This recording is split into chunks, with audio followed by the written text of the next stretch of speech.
Alexei Navalny long knew his life was on the line. Repeatedly jailed, poisoned and pushed to the edge, he had been living out his final months at a prison colony in the Arctic Circle. "If they decide to kill me," he once said, "it means we are incredibly strong."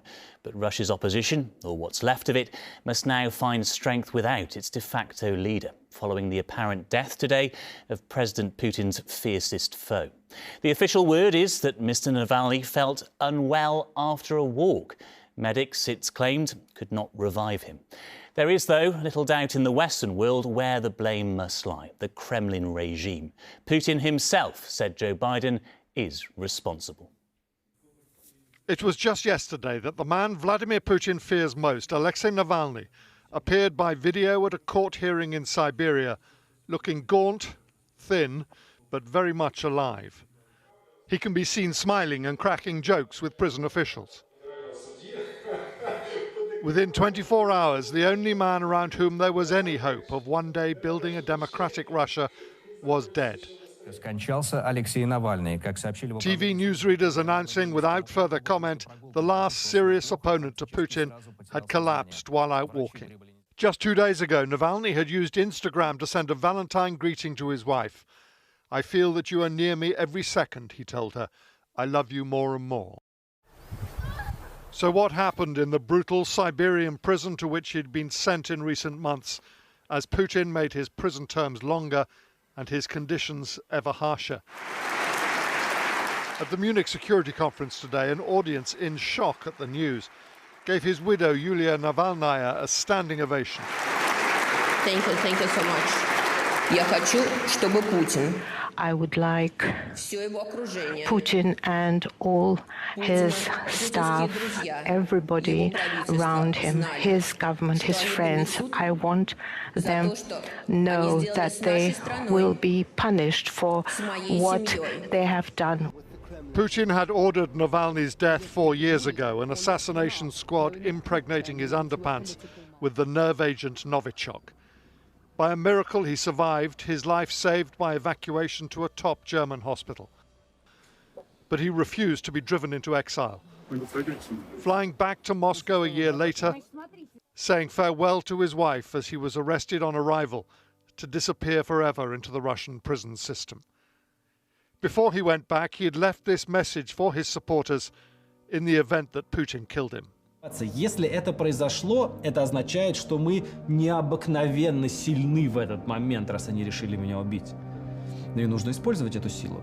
Все, что нужно для торжества зла, это бездействие добрых людей.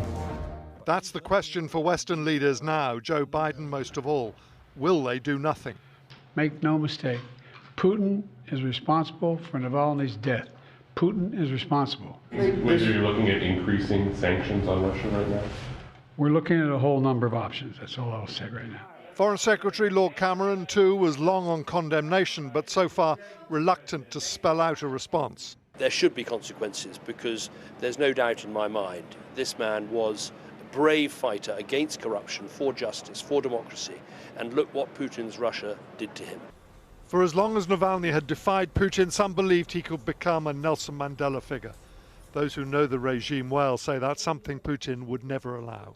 He doesn't want to have any voices of any type of opposition. And the best way of doing that is to take somebody as brave and outspoken as Alexei Navalny and kill them in plain sight, to send a message to everybody else who might be thinking about opposing Putin, that if you oppose Putin, you die. Already those attempting to mourn or protest are being arrested. In the city of Yekaterinburg, the authorities are removing flowers left in his memory. In today's Russia, even this simple act is one of defiance and of extreme bravery.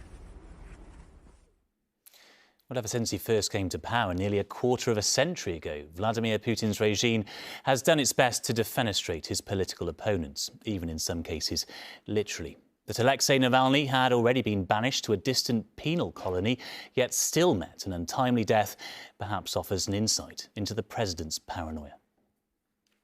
Vladimir Putin is the mafia-style boss who, after 24 years, has seized full control of Russia's vast apparatus of power and repression. a ruthless autocrat who eliminates his rivals and his enemies without regret or remorse. First, he took aim at independent journalists who were investigating Putin and his inner circle. Anna Politkovskaya, an investigative reporter, was shot dead in the lobby of the apartment building in which she lived.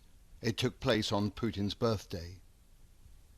Just weeks after that, Alexander Litvinenko, a Russian spy who defected to the UK, was poisoned with polonium at a London hotel. He died days later. Boris Nemtsov, a prominent liberal opposition politician and Putin critic, was shot dead just meters from the Kremlin. The assassination efforts continued overseas. The Russian double agent Sergei Skripal and his daughter were poisoned with a nerve agent Novichok in Salisbury. Both survived. Then last summer, after launching a mutiny against Putin, the leader of the Wagner mercenaries, Yevgeny Prigozhin, died in a mysterious plane crash over Russia. I was able to get a sense of his soul. America's relationship with Putin has shifted wildly over the years. Mr. President, I'll give this ball to you, and now the ball is in your court. But after the invasion of Ukraine, it turned into outright enmity, with Biden warning of dire action if harm came to Navalny. What do you say would happen if opposition leader Alexei Navalny dies? I made it clear to him that I believe the consequences of that would be devastating for Russia. But with Russia already heavily sanctioned, what options are left for Western powers? If you look at the Russian economy in terms of inflation or interest rates, they are all out of control. And that is the result of the sanctions of the United States and the European allies. So I think that the sanctions are working. They're just not working fast enough. It remains unclear tonight how the US plans to further punish the Kremlin. It is possible that Congress here will provide more weapons and funding to Ukraine, but even that remains in doubt. Robert Moore, News at 10, Washington.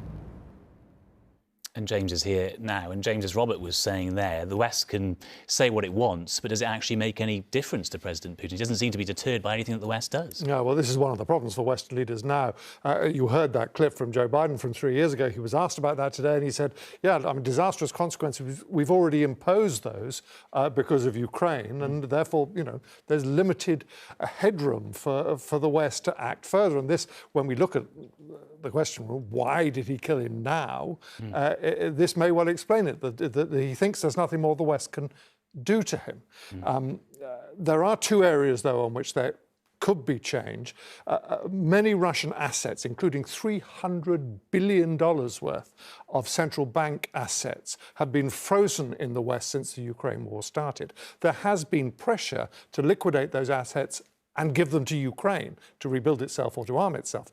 And the pressure could be increased to release some of that money to the Ukrainians.